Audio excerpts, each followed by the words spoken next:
And we're moving on. It's week 4, day 1 of the push training. I don't know about you, but I'm very excited of the next 14 days that we have left, in which we are going to continue to grow and finally meet the goals that we set out for each other.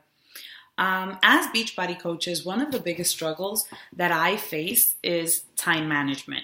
And I'm not going to say that I have perfected it, because I haven't. I, for one, can tell you that it takes practice.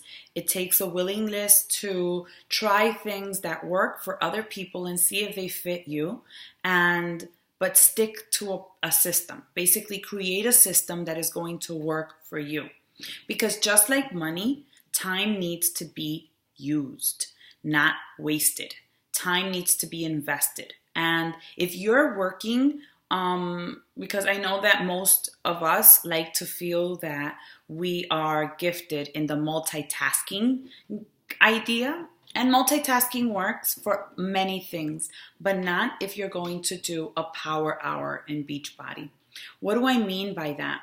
I mean that if you're going to be, answering emails and also, on the phone with someone, or you're going to be browsing through your Facebook, you're not going to be focused on either one of those activities. So instead of, trying to run around your own tail, stop and make yourself a list of things that need to be done on a day-to-day basis and follow it on a step-by-step process.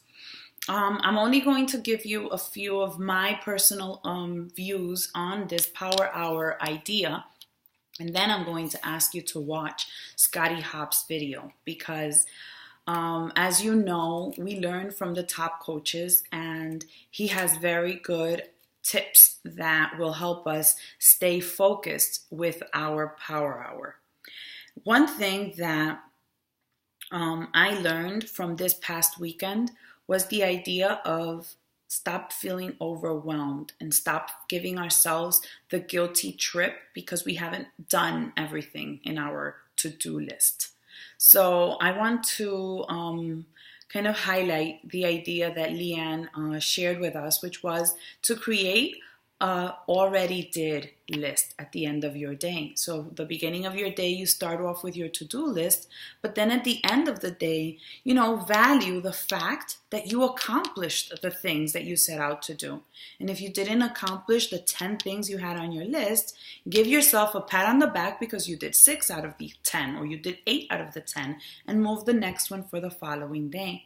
But most of us struggle with the idea of feeling like failures because, oh my God, we didn't do the exact 10.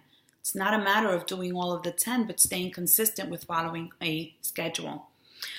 Something else that has really struck with me is that until you start to treat your power hour like it's your business, like a doctor sets a schedule, like a secretary goes to work and has to be there at a certain time for another time, until we do that with our business, we're not going to notice the growth, because we're treating it like a hobby. We're writing notes here and there. We're not using a calendar. We're not making appointments to speak with people. We're just speaking to them on the fly. We are remembering to do things as we're taking a shower, and then we get out of the shower and we forget that we had to do what we said we were going to do. If we're doing this, we're really not acting like business CEO of our own organization. So it takes some ownership into creating a power hour that is going to work with you. Okay? Now, my call to action for you is going to be, number 1, to please watch the Scotty Hop video, because he's going to share with us his 10 things that he does on a day-to-day basis. And then I want you to print it out, and I want you to personalize it, because your team has a different name than his team. You have a different schedule than he does. I want you to personalize it, print it out, and keep it with you at all times.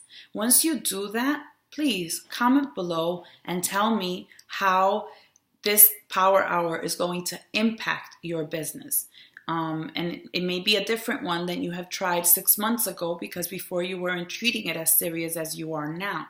So I want to really know that we're taking the time to schedule our business hours in. Good luck, and let's keep pressing on because there's greatness in us, and unless we expose ourselves to the failure, we won't come out winning. All right, have a fabulous Monday and be blessed.